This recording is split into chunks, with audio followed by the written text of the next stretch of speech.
오늘 이 시간에는 고린도 후서 2장 11절에 있는 말씀을 바탕으로 해서 사단에게 속지 말라. 제목을 한번 따라하겠습니다. 사단에게 속지 말라. 이 같은 제목으로 하나님의 말씀을 전하도록 하겠습니다. 고린도 교회 성도들이 바울을 향해서 불성실하다, 진실치 못하다, 그리고 변덕이 심하다 이렇게 비난을 하자 이 사도 바울이 눈물의 편지를 쓰면서 내 양심에 꺼리낌이 없다. 하나님의 뜻에 순종하는 것이고 너희를 아끼려 함이다. 페이도마이, 헬라어로 페이도마이, 시간적 여유를 두고 너희들이 돌아오기를 내가 기다리겠다. 이렇게 눈물의 편지를 쓰게 되었습니다. 이 바울이 고린도 교회를 2번을 방문했는데 그 한 번은 복음의 씨앗을 심고 교회를 설립하기 위해서 한 번 갔었고, 그 다음에는 디모데한테 소식을 들으니까 자기가 세운 그 고린도 교회에 거짓 사도들이 들어와 가지고 바울을 사도가 아니다 이렇게 반대하게 만들고 교회를 혼란하게 만든다는 그런 얘기를 듣게 됐어요. 그래서 부랴부랴 고린도에 달려가 가지고 그 문제를 해결해 보려고 했지만 잘 되지를 않았습니다. 그래서 좋지 못한 결과를 안고 오히려 불신의 여지만 남기고 돌아가게 되었어요. 그럴 때에 바울의 마음이 착잡하고 마음이 아팠지요. 그런데 눈물의 편지를 써서 보냈더니 고린도 교회 성도들이 회개를 하고 각성을 하고 거짓 교사들을 추방하겠다고 하는 이러한 소식이 들려오게 되었습니다. 바울이 얼마나 기뻤겠습니까? 그래서 기쁜 마음을 가지고 오늘 본문에서 또 3가지 말씀을 전하면서 고린도 교회 성도들에게 당부의 말씀을 하고 있는 것입니다. 오늘 이 말씀이 저와 여러분에게 주는 레마의 말씀이 돼서 우리들도 이제 고린도 교회와 같이 하나님 안에서 승리하며 살아가는 교회와 성도들이 되야 될 줄로 믿습니다. 첫째, 근심하지 않겠다. 한번 따라하겠습니다. 근심하지 않겠다. 고린도 후서 2장 1절에서 내가 다시는 근심으로 너희들에게 나가지 않기를 스스로 결단하였노니 그랬습니다. 내가 근심하지 않겠다. 고린도 교회를 통해서 성도들 때문에 내가 근심하지 않겠다 라고 바울이 이야기를 하는 것입니다. 이 근심이란 무엇입니까? 근심은 마음이 놓이지 않아서 속을 태우는 일이 근심인 것입니다. 그런데 이 근심하는 일은 반드시 자기가 개인적으로 잘못해서만 근심하는 것이 아니라 단체 때문에 오는 경우들이 많이 있습니다. 가정 때문에, 사업장 때문에, 직장 때문에, 그리고 교회 때문에, 또 이 국가의 모든 일 때문에 근심 걱정이 생기는 일들이 있게 되는 것입니다. 당시 이 고린도는 교통의 요지였습니다. 그리고 지정학적으로는 요충지였기 때문에 일찍부터 헬라 문화의 중심지가 되었습니다. 그리고 역사적으로 볼 때는 AD 27년에 아우구스투스가 마게도냐로부터 그 고린도를 분리시켜주고, 그리고 아가야 수도의 수도로다가 정해가지고 총독이 추지하는 그런 도시가 되었습니다. 그러다 보니까 상업이 활발하게 되고 무역이 활발하게 되고, 그리고 정치의 중심 도시로서 우뚝 서다 보니까 바울 당시에는 그 고린도 도시가 번영이 절정에 이르게 되었던 것입니다.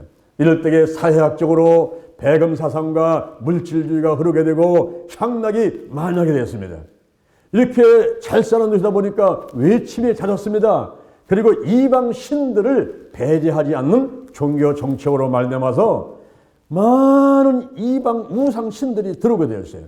그래서 여기저기 신전들이 막 세워지는데 고린도 정상에는 아프로디테라고 하는 여신을 숭배하는 큰 신전이 들어서게 되었습니다.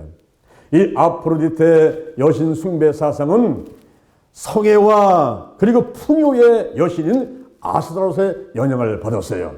그래서 예배 시간에 창기를 성매매를 해가지고 남녀가 섞여가지고 예배 시간에 성관계를 맺는 이런 의식이 있었습니다.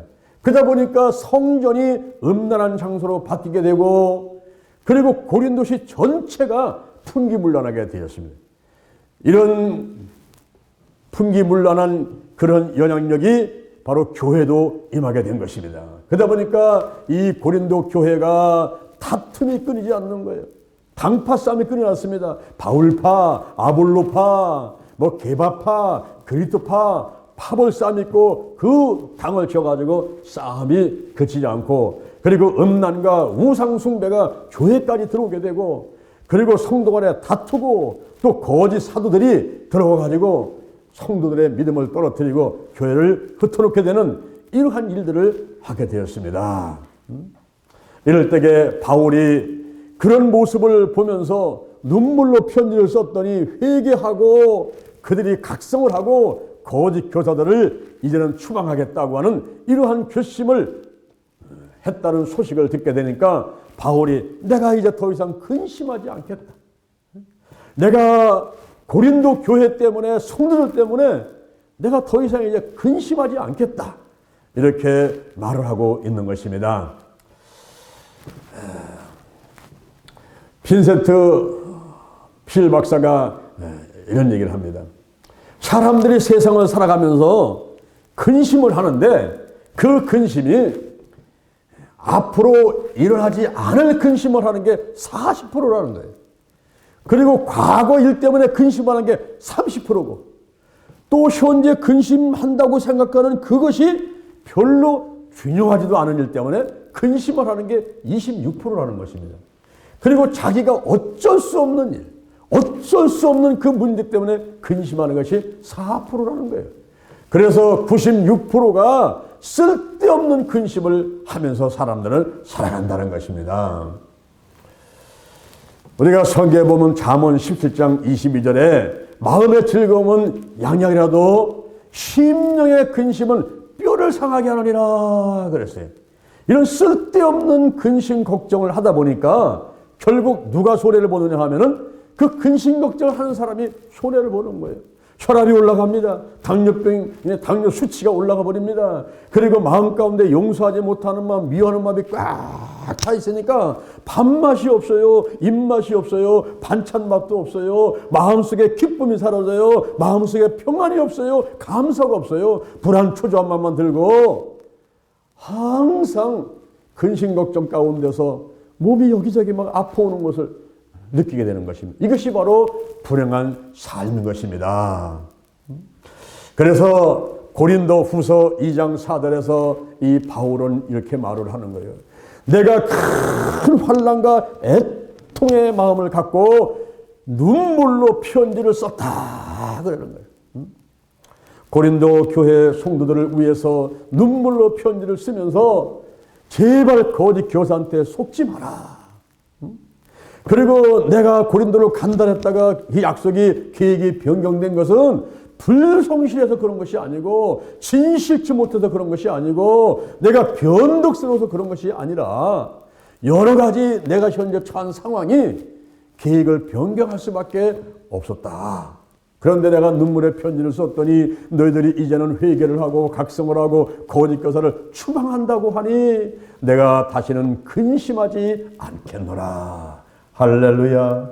여러분, 우리가 세상을 살아가면서 하나님 아버지가 함께 계시니 쓸데없는 걱정들, 앞으로 일어나지도 않을 일들 때문에 또 과거의 일들 때문에 별로 두렵지도 않은 일에 목숨을 걸고 근심 걱정하는 것, 내 힘으로는 해결할 수 없는 것들을 그걸 가지고 마음 졸이면서 근심각전 하는 일들은 하지 말아야만 되겠습니다. 우리 하나님께서는 눈동자처럼 여러분을 지켜주십니다. 이사야 41장 10절 두려워하지 말라 내가 너와 함께 함이니라 놀라지 마라 나는 너의 하나님이 됨이니라 내가 너를 굳세게 하리라 참으로 너를 도와주리라 참으로 나의 의로운 오른손으로 너를 붙들리라.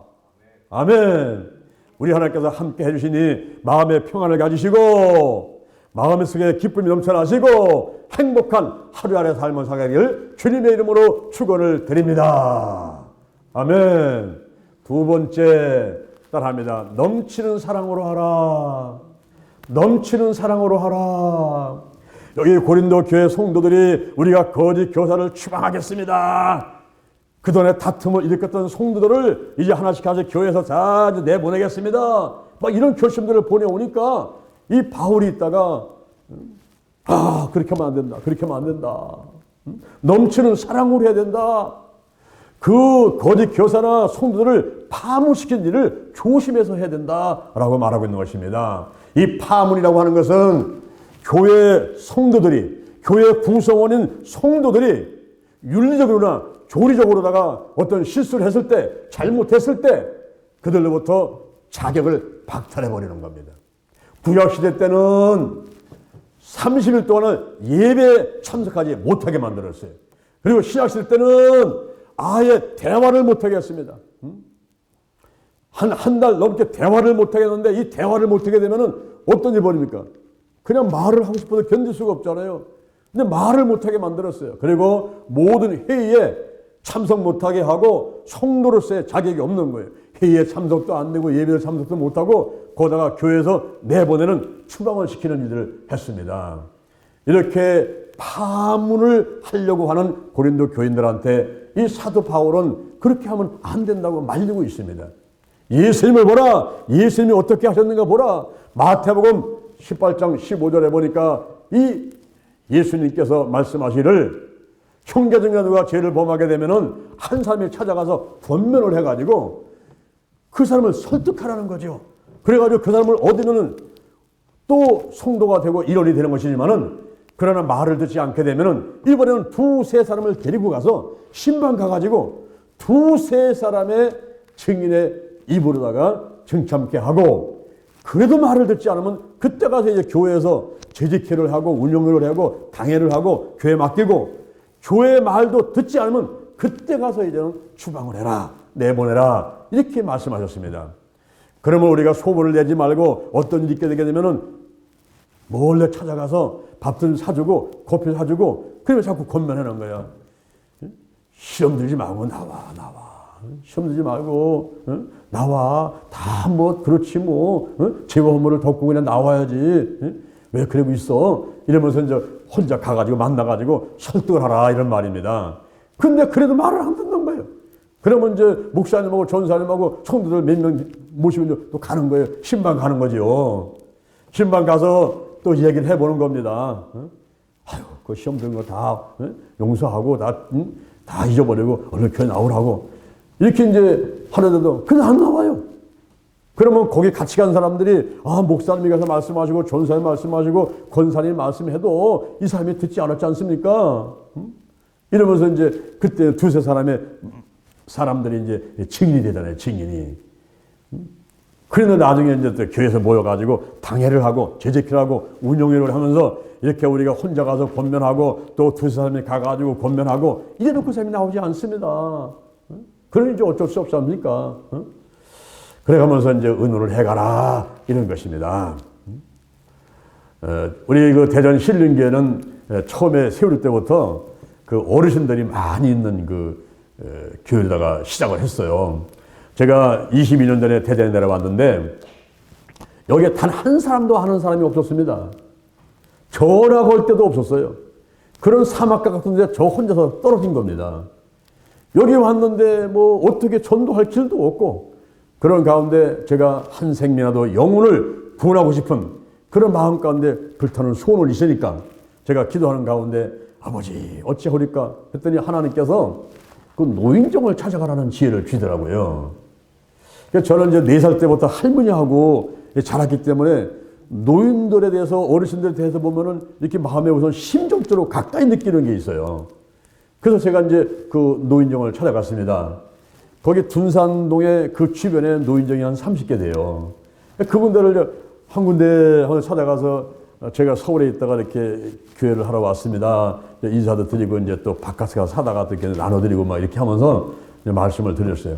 그래가면서 저희 교회 일주일에 한 번씩 오셔가지고 이렇게 찬송가도 하고 또 같이 식사도 하시고 여행도 가시고 또 예배도 드리고 이렇게 하시고 싶은 분들이 있으면은 저희 교회에 오시라고 이러면서 이제 소식을 전했더니 13분이 이제 모이신 거예요.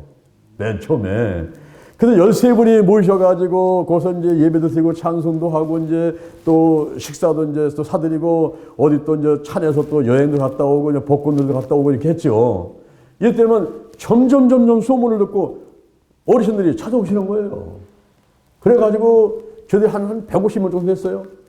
대전 실버 대학을 만들고 한 150명 정도 됐습니다.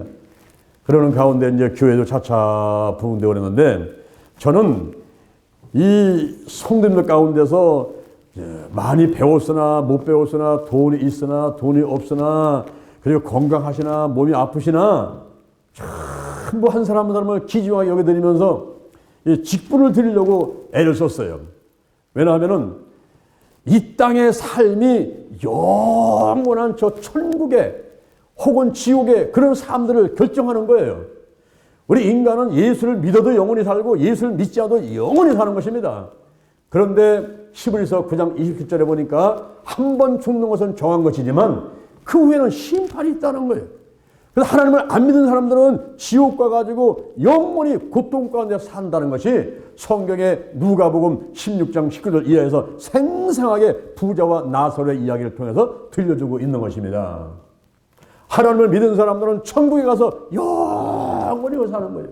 이렇게 예수를 믿음으로써 우리가 하늘나라의 백성이 되는 건데, 믿음으로 구원을 받지만, 그런데 우리가 하늘나라에 가서 멸류관을 받고 상급 받고, 어떤 사람은 해의 영광, 어떤 사람은 달의 영광, 어떤 사람은 별의 영광, 하나님께로 가까이 가는 사람이 있고, 저 대전역에 서울역에 노숙자 같이 쥐도 없이 천국에 가서도 사는 그런 사람들이 있단 말입니다.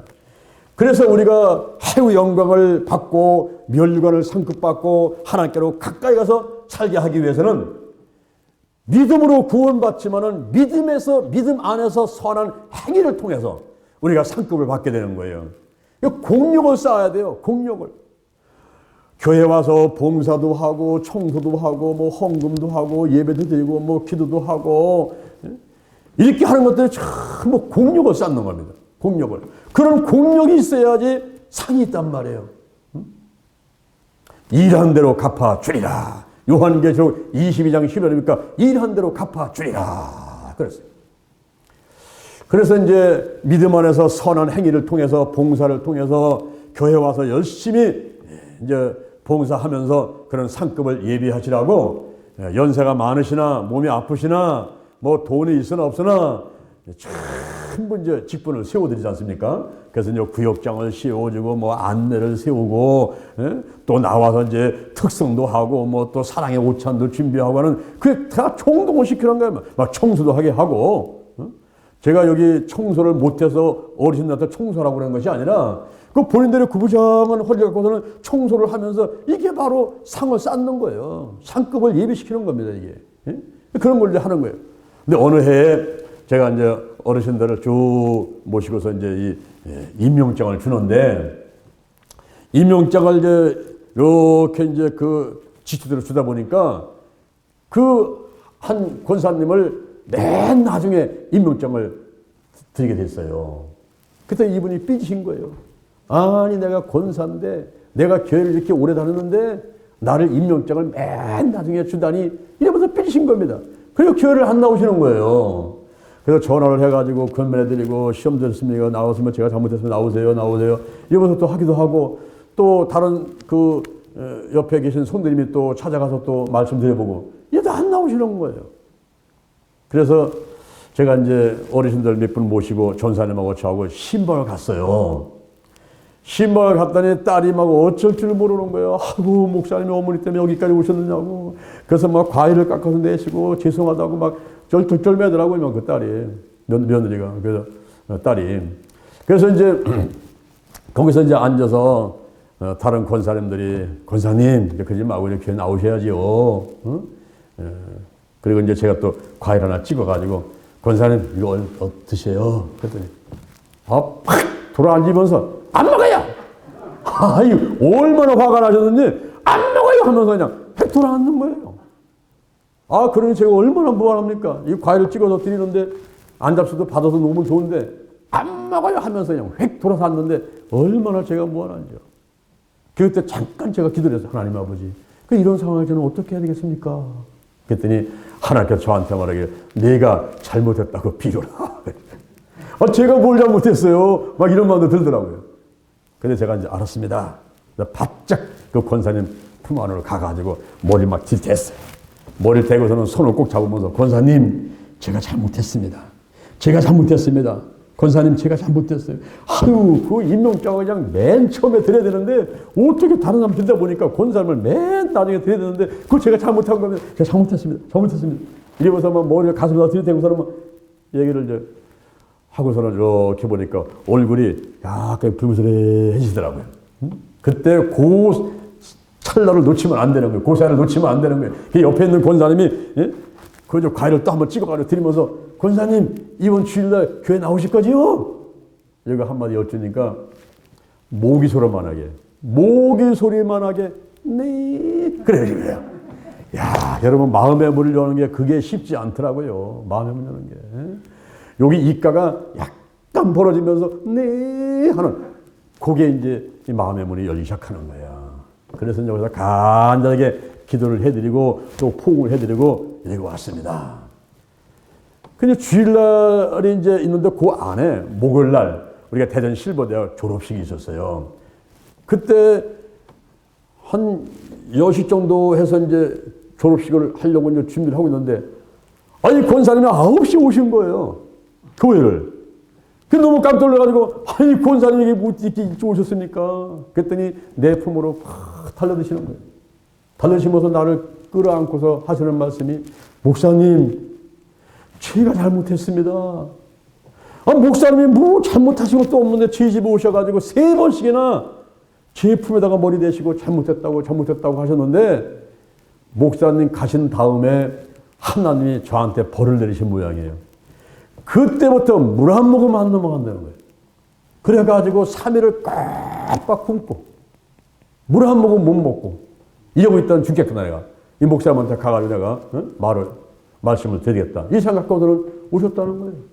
그래서 목사님 제가 잘못했습니다. 앞으로는 임명장 안 줘도 괜찮고 임명장을 맨 꼴찌 줘도 괜찮고 괜찮습니다. 목사님 제가 잘못했습니다. 권사님 제가 잘못한 거예요 권사님. 그래서 내가 꽉 끌어안고서 이제 막 둘이 훌쩍거리면서 이제 기도를 해드렸어요.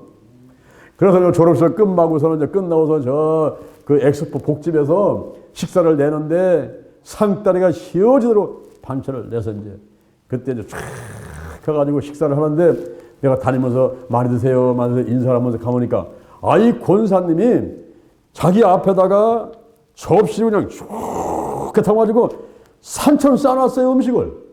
그래서 속으로다가 아니 저걸 다 드실래나. 그래서 이제 나도 식사하고 또 다니다가 쭉 가봤더니 싹 없어졌어요. 그렇게 속에 있는 것을 풀어놓고 나니까 밥맛이 좋아가지고 또 3일을 굶으셨으니 얼마나 배고프셨겠어요. 그냥 그거를 다 잡수셨다 보니까 잘 잡수셨어요. 제가 잘못했습니다. 이 한마디에 제 한마디에 그분의 마음이 열리고 그분의 제가 잘못한 한마디에 또 마음의 문이 열리는 거예요. 그래서 우리가 이 성도들 간에 시험이 들고 또 목사와 성도 간에 다툼이 있고 성도와 성도 간에 다툼이 있고 이럴 때에 넘치는 사랑으로 하라.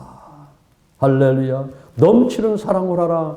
에리 프롬이라는 사람은 이랬습니다. 사랑이 무엇이냐? 그 사랑의 정의를 내리는데 사랑은 관심이다. 사랑은 존경이다. 사랑은 이해하는 것이다. 사랑은 책임지는 것이다. 사랑은 주는 것이다. 그랬어요. 미국의 수전 토로스라는 여인이 있습니다. 이 여인이 임신을 했는데 7개월쯤 됐는데 급성 뇌종양의 판정을 받고 뇌사 판정을 받아버렸어요. 급하게 생명유지장치를 설치했지만은 의사는 고개를 설레설레 하면서 산모도 아기도 살 가능성이 없다라고 선고를 내리고 말았습니다. 그럴 때에 남편이 생명유지장치를 하고 있는 아내를 보면서 마음 가운데 갈등이 생기는 거예요. 갈등. 지금 당장 아내에게 설치되어 있는 생명유지장치를 떼내버리면 산모도 죽고 아기도 죽는 겁니다.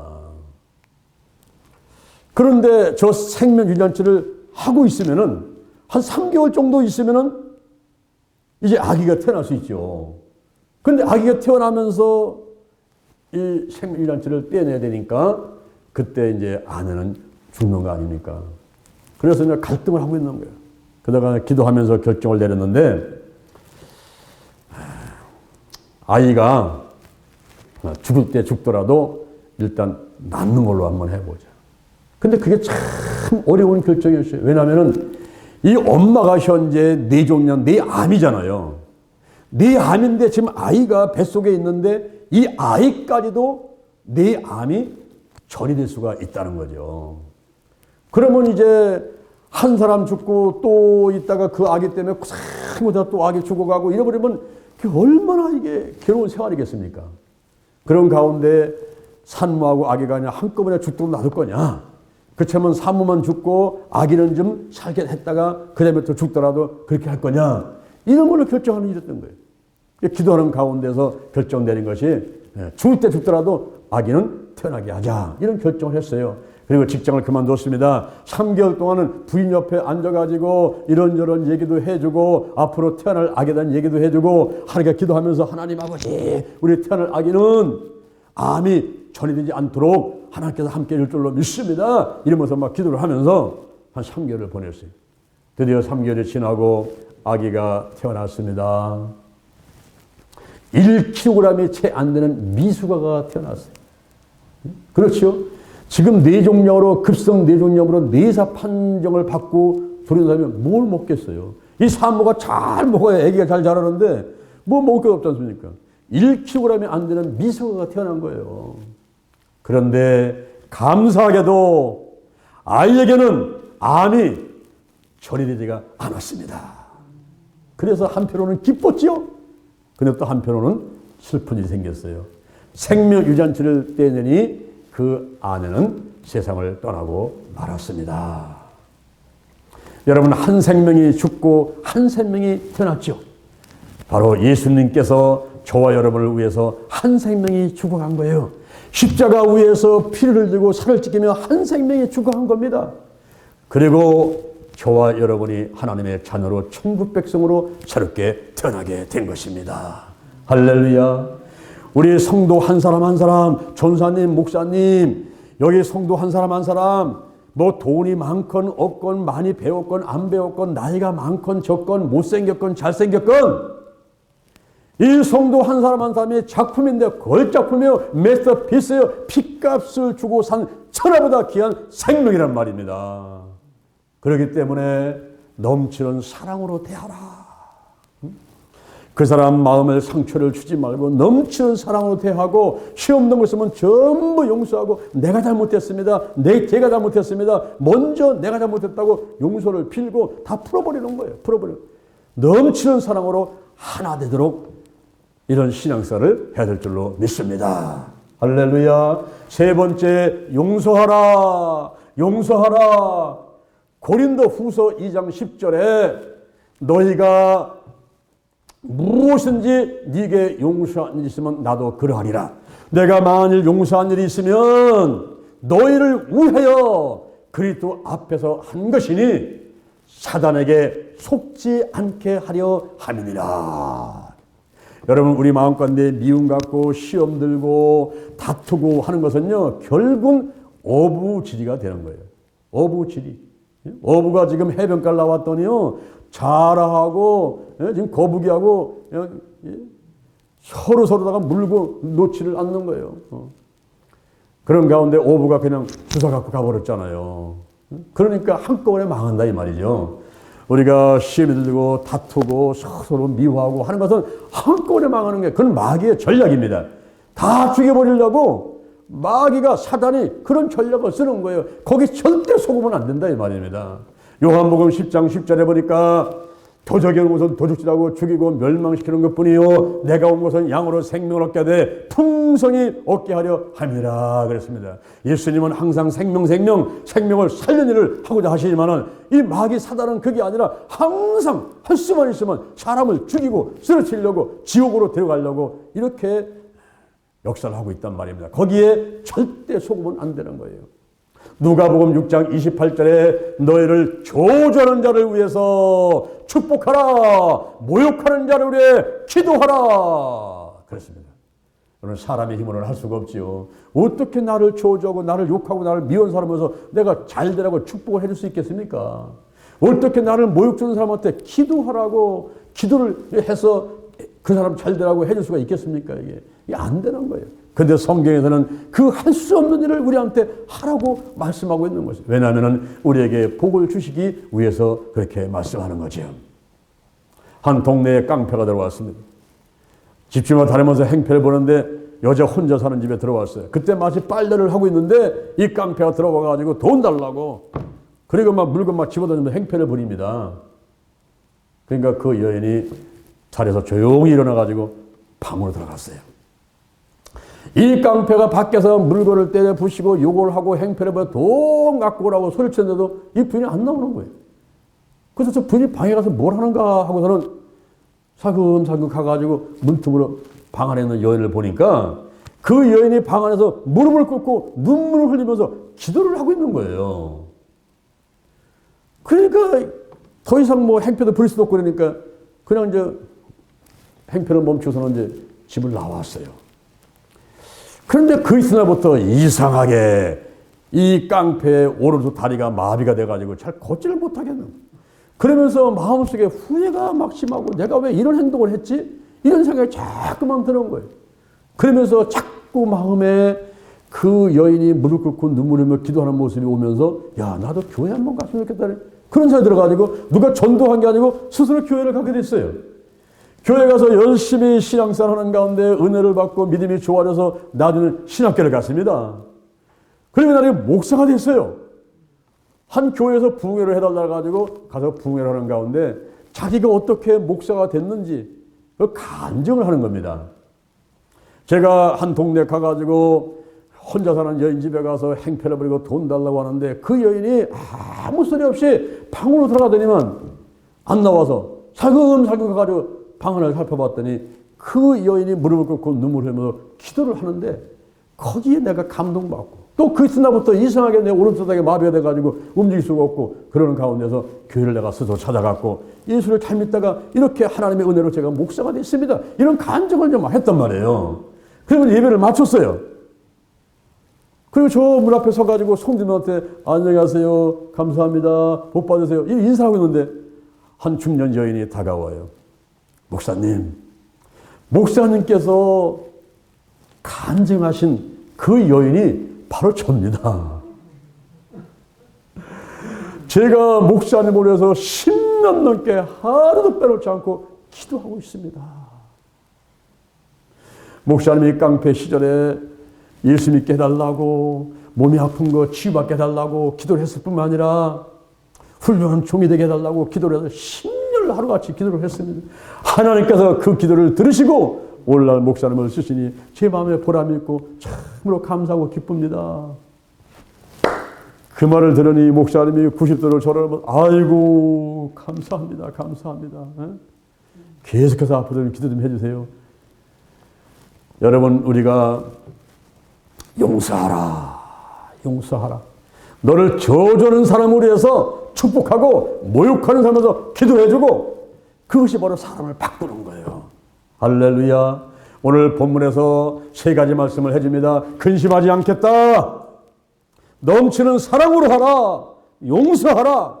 이것이 2000년 전에 바울이 고린도 교회 성도들에게 한 말씀으로 끝나는 것이 아니라 지금 이 시간 나에게 하시는 말씀, 선포된 말씀, 레마, 이 말씀으로 여러분의 가슴에 들어가고 이 말씀대로 실천하는 여러분 되기를 주님의 이름으로 축원을 드립니다. 가슴에 손을 얹고 몸이 아픈 사람은 아픈 자리에 손을 얹으시길 바랍니다. 예수의 벌을 바르고 뿌리고 씻어냅니다. 물과 피와 성령은 셋이 합하여 하나라 했습니다. 성령이여 임하시고 운행하여 주옵소서, 역사하여 주옵소서. 나사는 예수 그리스도의 이름으로 면하니 문제는 다 해결될지어다. 가정의 사업장의 직장의 물질의 자녀의 문제가 다 해결될지어다. 몸이 아파서 아픈 자리에 손을 얹었습니다.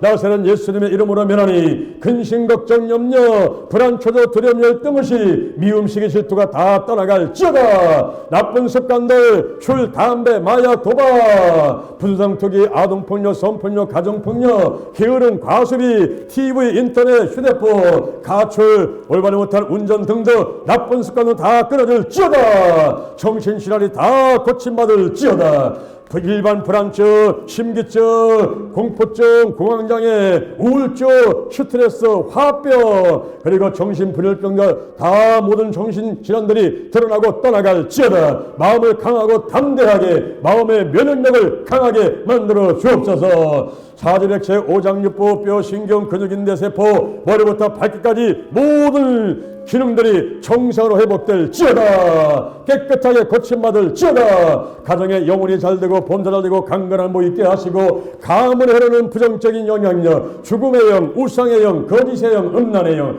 미움과 교만과 욕심과 의심의 영, 가난, 저주, 실패, 질병의 영들이 다 떠나갈지어다. 근심, 욕심, 의심, 염려가 떠나가고, 마음의 깊은 상처, 내 마음을 빼앗는 우상들, 춤뿌리가 뽑히고, 나쁜 습관들, 가난, 영혼력, 환경의 모든 질병들이 다 깨끗하게 고침받을지어다. 고침받을지어다. 대전 힐링교회가 날로 부흥하게 하시고, 또 영동 힐링기도원의 생명을 살리고 사면제 양산한 일이 잘 진행되게 하시고, 하나님께서 이제 모든 단체들 축복하시고 함께 해주시며, 또 한 주간 하나님께서 함께 해주셔서 새로 맞이하는 3월달 믿음 안에서 행복하고 승리하는 한 달대로 축복해 주옵소서. 감사합니다. 예수님의 이름으로 기도합니다.